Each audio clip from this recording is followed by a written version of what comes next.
Olá, pessoal. Mais uma vez nos encontrando para os nossos estudos aqui através da USE Sorocaba, com gratidão a Deus pela oportunidade de estarmos buscando o entendimento e com certeza sendo muito atendidos pelos amigos espirituais, cada um de nós, né? Dando continuidade aos nossos estudos, hoje nós vamos seguir com o estudo do Evangelho de Mateus, na parte primeira, no primeiro capítulo, que fala sobre a genealogia do Cristo, em paralelo com o capítulo 3 do Evangelho de Lucas, que também fala sobre a genealogia. Mas antes de darmos continuidade a esse estudo, que já iniciamos, né, no nosso primeiro vídeo, eu convido a todos para a prece inicial. Então vamos fechar os nossos olhos, pensar numa natureza serena, que acalme os nossos corações, que retire os nossos pensamentos das turbulências do dia a dia, serenando a nossa intimidade e mentalizando nesta natureza o amparo do nosso Pai Celestial, em cuja misericórdia estamos todos mergulhados. Vamos pedir ao Pai, querido Pai, a Tua bênção para iniciarmos os trabalhos de hoje. Pedir que Jesus nos auxilie numa compreensão mais profunda de todo o convite de amor e de paz que nos faz através da existência física que nos exemplificou a conduta do espírito obediente às leis de Deus.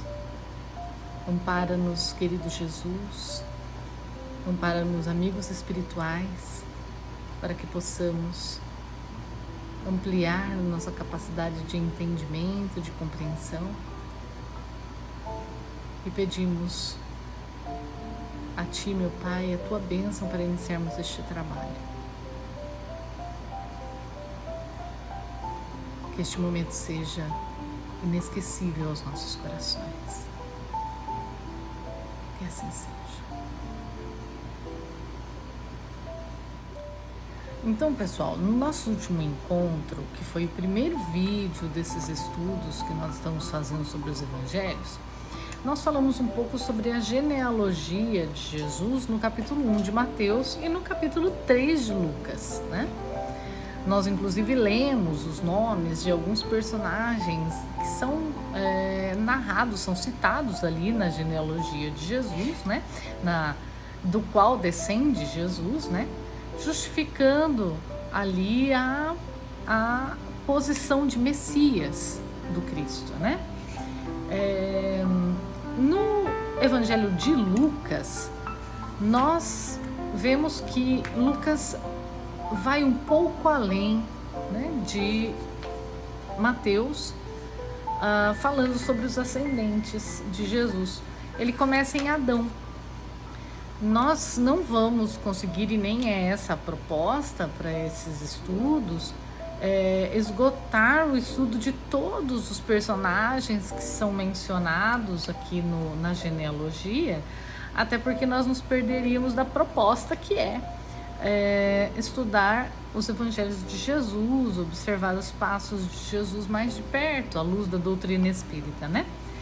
Então, mas também não podemos passar por cima desses personagens como se nós estivéssemos só repetindo nomes que não fazem sentido para nós. Então, por isso, nós vamos estar na sequência agora, né, dos estudos, mantendo ainda os nossos estudos na genealogia, né, mencionada nesses dois evangelhos, de Mateus e de Lucas, estudando alguns destes personagens, que são os personagens mais marcantes ali no Velho Testamento, sobretudo porque propósito muito importante existe, né? Porque senão eles não seriam mencionados nesses evangelhos. Então nós vamos buscar esse propósito, esse entendimento mais aprofundado. Contamos aí, como a gente falou na prece inicial, né, com a ajuda dos amigos espirituais e de todos os amigos que já nos precederam nesses estudos, né? Dentre eles Kardec, o Haroldo, né, que também traz aí uma tradução da Bíblia. Também estou aqui com uma tradução da Bíblia que é uma tradução ecumênica da Edições Loyola, que também eu tive observando logo no início, a introdução, o prefácio, né, a menção sobre o livro, e eles tiveram assim o propósito nessa tradução bíblica de buscar uma conjugação harmônica entre os cristãos, judeus, né, entre diversas filosofias a respeito do Novo e do Velho Testamento. Então também é um estudo muito interessante. Então aí contamos com a ajuda desses espíritos que nos precederam. Se também alguém quiser trazer os comentários, nessa série de vídeos eu vou estar colocando abaixo do vídeo algumas referências, e aguardem os comentários, sugestões de leituras dos amigos, para que a gente vá construindo esse entendimento juntos. Lembrando que esse estudo ele é produto de um grupo que tem estudado, né, esses evangelhos e que tem buscado mais profundamente um entendimento a respeito da verdade, a respeito dos exemplos de Jesus e do Velho Testamento, agora à luz da doutrina espírita. Então, é nessa proposta que nós trabalharemos. O nosso personagem de hoje, Adão, ele é mencionado, né? Encontramos a história de Adão no livro Gênesis do Velho Testamento, né? Nos capítulos 1, 2 e 3 do Velho Testamento, que é o que hoje nós vamos nos ater em pesquisas, né? Alguns trechos desse Velho Testamento, do livro Gênesis, né? Capítulo 1, 2 e 3, eu quero ler para vocês, tá? Então, no capítulo 1, tem um trecho, no item 27, que eu quero destacar, que é: Deus criou o homem à sua imagem. A imagem de Deus, ele o criou. Criou-os macho e fêmea. Isso no 6º dia, né? Segundo o livro de Gênesis. Depois, no capítulo 2, nós temos que... no capítulo 2, nós temos um trecho assim: O Senhor Deus modelou o homem com o pó apanhado do solo. Ele insuflou nas suas narinas o hálito da vida, e o homem se tornou um ser vivo. Mais à frente, no item 15, né, no versículo 15, o Senhor Deus tomou o homem e o estabeleceu no jardim do Éden, para cultivar o solo e o guardar. O Senhor Deus prescreveu ao homem: Poderás comer de toda a árvore do jardim, mas não comerás da árvore do conhecimento, do que seja bom ou mal, pois desde o dia em que dela comeres, tua morte estará marcada. Mais à frente, versículo 21, o Senhor Deus fez cair num torpor o homem que adormeceu. Tomou uma das suas costelas e voltou a fechar a carne no lugar dela. O Senhor Deus transformou a costela que tirara do homem em uma mulher e levou-a a ele. O homem exclamou: Eis desta vez o osso dos meus ossos e a carne da minha carne. Ela se chamará humana, pois do humano foi tirada. Mais à frente, no capítulo 3, também tem o versículo 25. Ambos estavam nus, o homem e sua mulher, sem sentirem vergonha um do outro. Logo à frente também, a serpente disse à mulher: Não, vossa morte não está marcada, é que Deus sabe que no dia em que dele comerdes, vossos olhos se abrirão, e sereis como deuses, possuindo conhecimento do que seja bom ou mal. A mulher viu que a árvore era boa de comer, sedutora de se olhar, preciosa para agir com clarividência. apanhou um fruto e dele comeu. Deu-o também a seu homem que estava com ela, e ele comeu. Os olhos de ambos se abriram e souberam que estavam nus. É interessante, né? Eu quis pensar esses pontos porque são pontos muito polêmicos, né? Trazem uma ideia, numa leitura, numa interpretação literal, uma ideia de submissão, de inferioridade da mulher, que hoje nós, inclusive, rechaçamos enquanto sociedade, né? Se houve um tempo em que a gente admitia, hoje não admitimos mais enquanto grupo, né? Enquanto coletividade, né? A subjugação da mulher, a inferiorização da figura feminina. Nós encontramos dentro das igualdades, não uma igualdade biológica, mas dentro das igualdades de direitos, dentro das da igualdade de ser espiritual, o caminho para reger as nossas relações sociais.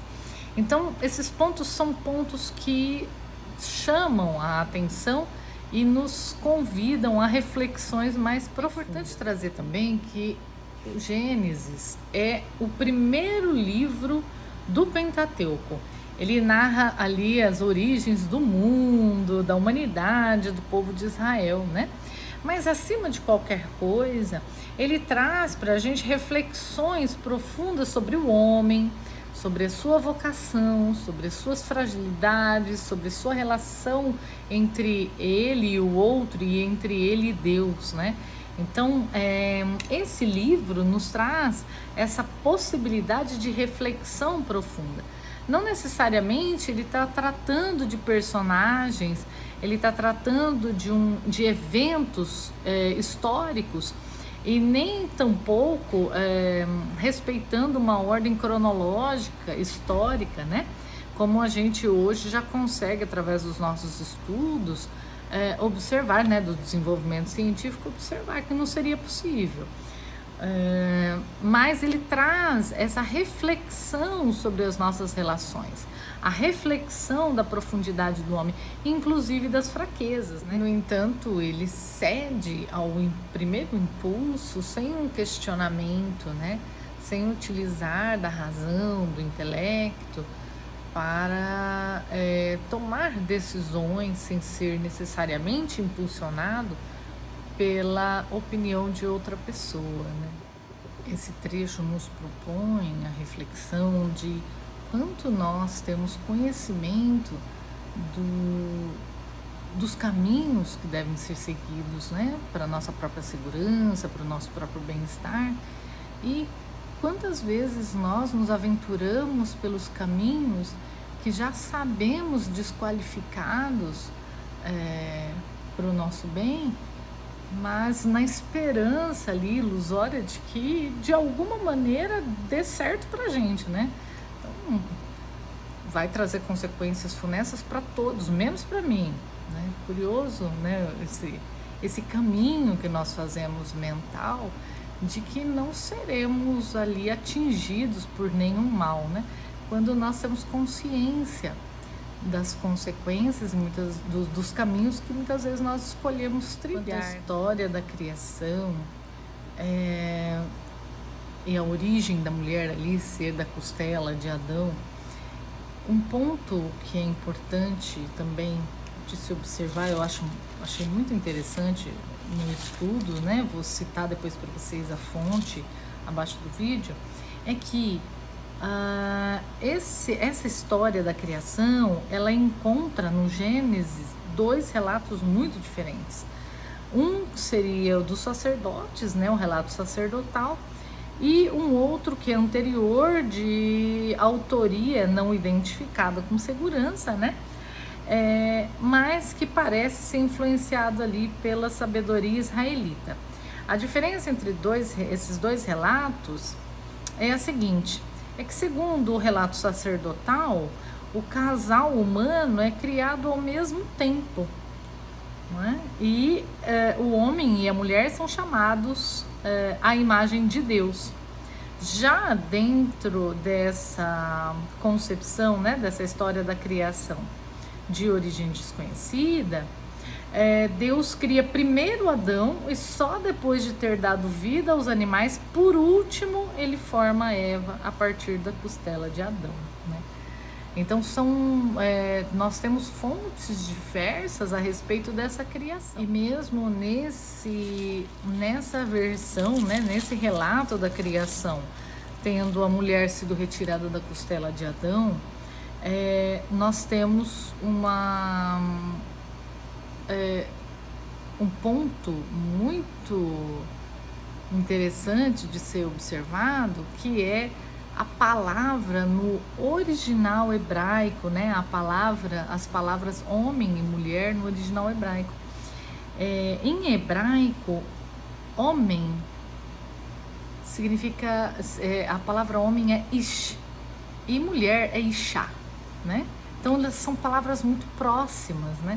E é por isso que nessa tradução que eu li agora para vocês na introdução, ele diz assim: ela se chamará humana, pois do humano foi tirado. Em respeito, essa tradução foi feita em respeito a essa similitude das palavras homem e mulher na própria origem hebraica. Então a tradução deste trecho do Gênesis, ela nos propõe uma igualdade entre homem e mulher, e não uma submissão, né? Como uma interpretação simples das palavras nos conduziria ao equívoco, né? Ela nos propõe, observando a palavra, a origem, né, hebraica, ela nos propõe essa ideia de proximidade, de completude, né? De união, que forma um novo ser, uma nova vida, né? Que forma uma nova identidade, né? Uma completude entre o homem. De qualquer modo, gente, todas essas colocações do livro Gênesis, elas nos propõem uma reflexão, né? O que é o fundo que se tenta passar, né, desses relatos, né, que são relatos de experiências de religiosidade, experiências espirituais, né, de relação entre criatura e criador, e não necessariamente um relato histórico de figuras que evidentemente efetivamente existiram. Isso a gente consegue extrair com muita facilidade, né, da própria sequência de vida de Caim, né? Caim e Abel, filhos ali de Adão e Eva, né? Caim mata Abel, isso está lá no capítulo 4 do livro Gênesis, né? E quando ele mata Abel, ele se envergonha diante de Deus, quando é questionado a respeito do seu irmão, onde estava seu irmão Abel, né? E ele então se envergonha diante de Deus, se sente em erro e deixa então o Éden, né? Quando ele deixa o Éden, ele vai para uma outra cidade. E ali, esse capítulo 4 nos traz que ele conheceu sua mulher, que engravidou e gerou Enoque. Caim pôs-se a construir uma cidade e deu à cidade o nome do seu filho. Então nós nos questionamos de onde surgiu essa mulher, né? Onde estava essa mulher? Porque a princípio era só Adão e Eva que tiveram Caim e Abel. Então, que cidade é essa para onde foi Caim? E que esposa é essa, né? Que não existia aí dentro dessas figuras, que se a gente considerasse essas figuras como singularidades, né? Por isso que Kardec fala da raça adâmica. Isso a gente encontra no Livro dos Espíritos. Na questão 50, o Espírito da Verdade nos traz assim, né? Kardec pergunta: a espécie humana começou por um único homem? E o Espírito da Verdade responde: não. Aquele a quem chamais Adão não foi nem o primeiro, nem o único que povoou a terra, né? E com relação à época, Kardec pergunta, né? Podemos saber em que época viveu Adão? E o Espírito da Verdade responde: mais ou menos na que assinalais, por volta de 4.000 anos antes do Cristo, né? Então, Kardec, no livro a Gênese, perdão, ele vem no capítulo 11, item 38, ele vem falar um pouco sobre a raça adâmica, né? E ele traz uma construção racional que leva a gente a entender que não seria possível que Adão fosse um único homem, mas sim ali simbolicamente representasse toda uma raça, toda uma coletividade. Não seria possível ser uma única pessoa, Adão, seja pela impossibilidade de fecundidade nesse ponto, né, para povoamento da Terra em tão pouco tempo, considerando os 4.000 anos apontados pelo Espírito da Verdade, seja pela diferença fisiológica entre os homens, né? Uns negros, outros japoneses, outros brancos, de olhos claros, né? Que apontam que se tratam de grupos diferentes, né? Que não são influenciados apenas pelo ambiente, né? Pelas características do ambiente, mas que partem também de troncos, né?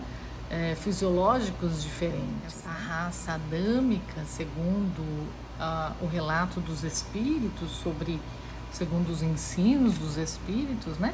Ela descende dessas imigrações de espíritos, de transições planetárias, né? De outros planetas em transição, como está o nosso hoje, em processo de transformação, e que abrigou uma coletividade de espíritos. Por isso, quando nós vemos esse relato, mesmo no livro Gênesis, né, do Velho Testamento, falando de Adão com essa ideia, com raciocínio, né, mostrando já um certo avanço, nós não estamos falando de um homem primitivo, mas de uma pessoa que representa uma coletividade que já tem uma construção anterior de intelecto, né?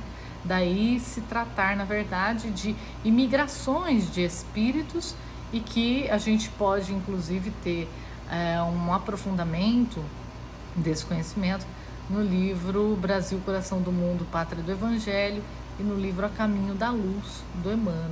Chama atenção, nesses capítulos do Gênesis, a presença de Deus, né, o tempo todo com Adão e com Eva, e chama atenção a liberdade que ele dá ao homem e à mulher de fazer suas escolhas.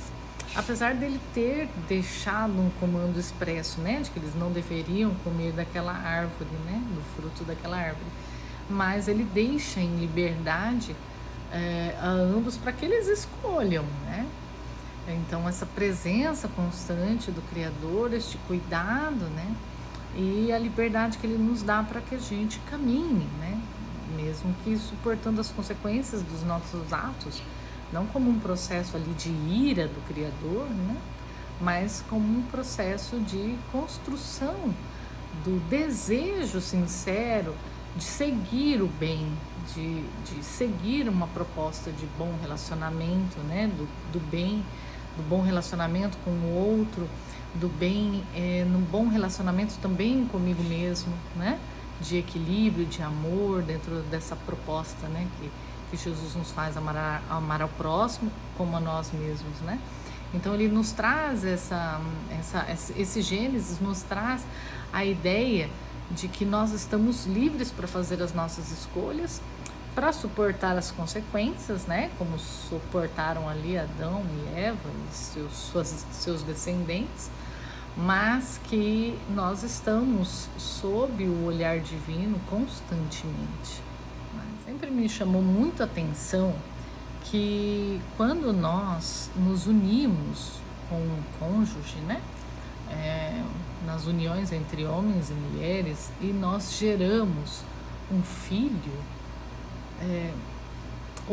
o relacionamento, o casamento pode até se romper, mas esse filho não pode ser dividido no meio, para que cada genitor fique com uma parte dele, né? Então esse filho, produto dessa união, ele é um elo imperecível, né, de união entre esses dois seres. Essa união que ela aparece consagrada dentro do Gênesis, né, como mesma carne, mesmo osso, né, carne da minha carne, né, quando ele se refere a essa união.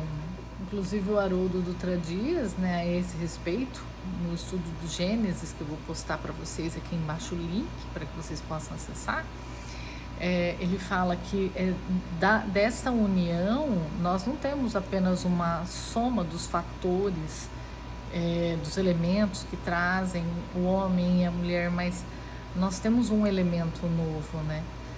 Nós temos algo além, né, dessa união, né, que é o produto dessa união. Por fim, caminhando para o nosso encerramento, existe também, chama atenção a questão da nudez, né, nesse capítulo 3 do Gênesis, né, quando ele fala, ambos estavam nus, o homem e sua mulher, sem sentirem vergonha um do outro.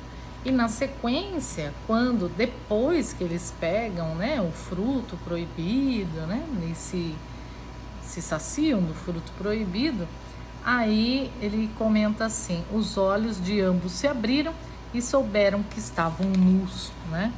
Algumas interpretações deste texto entendem a nudez como fraqueza, como derrota, né? E essa fraqueza, essa derrota, nessa conotação, ela só é percebida após a transgressão, né? Então, quando eles transgrediram a lei, eles se deram conta da própria fraqueza, né? Eles se desnudaram diante de si, se sentiram nus, né, diante um do outro, ou seja, sentiram a fraqueza que estava escondida ali, até o momento em que eles transgrediram a lei e conseguiram perceber por que transgrediram, né? É interessante que, como nós muitas vezes vamos nos dar conta de que fizemos uma escolha muito tola, de que tivemos uma conduta absurdamente inadequada depois, né? Muitas vezes nós passamos pela situação, temos assim um átomo de pensamento nos mostrando que aquela não seria a melhor escolha, mas nós optamos por ela em fração de segundos e vamos nos dar conta só depois que somos derrotados, né? Que enxergamos ali a nossa fraqueza, né? Que nós percebemos a nossa transgressão, aí que nós vamos enxergar vamos nos desnudar para nós mesmos e enxergar, né, como eu pude fazer essa escolha, né, como eu pude me portar dessa maneira. E Jesus, quando vem falar no Novo Testamento sobre a parábola do festim de núpcias, ele vem falar de vestimenta, né, de estarmos devidamente trajados para essa festa de núpcias, né? Na parábola, ele inclusive fala que a pessoa foi deflagrada sem a devida veste e ali ela foi expulsa, né? Por não ter a roupa nupcial, ela foi expulsa, inclusive colocada de uma forma muito pesada, né? Atai-lhe as mãos e os pés e lançai-o nas trevas exteriores, aí haverá pranto e ranger de dentes, porque há muitos os chamados e poucos os escolhidos, né? Então ele fala sobre essa veste, né? Quando nós refletimos aí sobre a nudez, e aí nós ouvimos a palavra de Jesus falando de uma veste adequada para essa núpcia, né? Para essa aliança entre o Espírito e o Criador, né? Essa nova aliança, esse novo tempo, né? Então, quando a gente ouve essa colocação de Jesus, a gente se recorda, né, deste momento em que Adão está ali nu, né? Adão e Eva estão nus e sentem que estão nus apenas após a transgressão. Então, que a gente vá construindo, né, essa vestimenta de adequação, de equilíbrio com a lei divina, né, de relacionamento, né, de tecer a veste do relacionamento com o Criador. Muitas vezes nós nos equivocamos, né? Fazemos essas escolhas equivocadas que nós falamos agora há pouco, sem pensar nenhum átomo de segundo. Em outros momentos nós pensamos e ainda assim fazemos as escolhas equivocadas, né? Que a gente vai se arrepender depois necessariamente, mas a gente fica acreditando aí que alguma coisa pode dar diferente justo pra gente, né? E o espírito, quando ele ele constrói essa veste nupcial, quando ele costura essa veste, é o momento em que ele não segue a lei porque é divina, né? Porque ele se sente compelido ou de alguma maneira forçado, né? Mas porque ele deseja efetivamente seguir a lei, porque a felicidade dele é o seguir a lei, né? A lei divina, ali, o comando do Pai. Então, ele sente alegria em seguir a lei. Nós ainda estamos nesse processo de construir essa veste nupcial, né? De não estarmos mais nus, né? Ou seja, escancarando a nossa fraqueza através da transgressão, mas de irmos observando os prazeres celestes, as alegrias celestes e sentindo o desejo de perpetuá-las, de repeti-las na nossa existência, né? Quantos prazeres nós nos entregamos, né, nesse campo das sensações, nós nos entregamos à repetição, mesmo sabendo que eles muitas vezes nos trazem, que vão nos trazer necessariamente grandes prejuízos. Eu vou fazer aqui um comentário, por exemplo, de uma reflexão que eu fiz há um tempo atrás a respeito do tabagismo, né? Quando nós pensamos em tabagismo, geralmente uma pessoa que tem uma dependência do tabaco, ela fuma em média de 10 a 20 cigarros ou mais, né? Na média, eu tô falando na média, né? 10 a 20 cigarros por dia. Cada cigarro é em torno de 8 a 10 minutos, né? Vocês podem contar, eu fiz essa conta. É estranho, mas eu fiz essa conta. A gente observa que leva em torno de 8 a 10 minutos para que uma pessoa consiga terminar de fumar um cigarro, né? Então, quando nós fazemos uma conta arredondada aí, né, aproximada, né, do quanto uma pessoa fumaria por dia, quanto tempo ela estaria dedicando por dia para o tabagismo, nós estamos falando aí de, no mínimo, 10 cigarros por dia, estamos falando de 80 minutos, né? Então, 80 minutos seria 1h10, 1h20, né? 1h20, 60 mais 20 minutos. Então, nós estamos falando aí de 1h20, 2 horas, 3 horas, depende da quantidade de cigarro que a pessoa se vale, né? São 1h20, dobra quando nós falamos de 20 cigarros.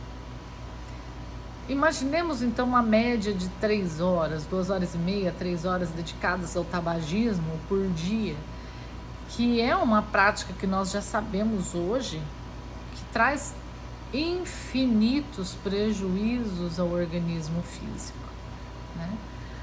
Agora imaginemos que a gente dedicasse essas 2 horas e meia para uma leitura, né? Ou 2 horas e meia para um trabalho social, ou 2 horas e meia, por exemplo, para o por uma caminhada, por um exercício físico, todos os dias, inclusive de domingo, né? Porque o tabagista, ele fuma aos domingos também, né? Ele não tem um intervalo na semana. Então nós estaríamos falando ali de aproveitamento desse tempo para outras grandes construções, né? E que nós, no tabagismo, estamos ali sabendo que estamos construindo em torno de 2h30, 3 horas por dia de grandes malefícios para a nossa saúde, para o nosso organismo, né? Para o nosso corpo físico. E ainda assim, muitas vezes fazemos, né? Nos entregamos a essa prática. E quando nós, então, damos conta que estamos transgredindo, é que nós nos desnudamos, né? Diante de nós mesmos, diante do outro e diante do Pai. E neste momento em que nós nos desnudamos e damos conta da nossa nudez, ou seja, da nossa fragilidade, da nossa fraqueza, é que nós iniciamos esse processo de transformação, de construir essas vestes. As vestes nas quais nós vamos nos apresentar nesta aliança com Deus, com alegria, com confiança, não mais com vergonha, né? Mas com orgulho de nós mesmos, das nossas escolhas, da nossa conduta. Era isso por hoje, pessoal. Eu vou deixar algumas referências aqui embaixo. Espero que vocês também compartilhem com a gente as suas reflexões, os seus estudos, de repente algum vídeo, algum estudo que vocês queiram indicar, também postem aí pra gente nos comentários. É uma alegria estar com vocês mais uma vez e convido a todos para a nossa prece de encerramento. Fechando os nossos olhos, mentalizando Jesus, cada um como o enxerga, como o sente, como o idealiza no seu campo mental.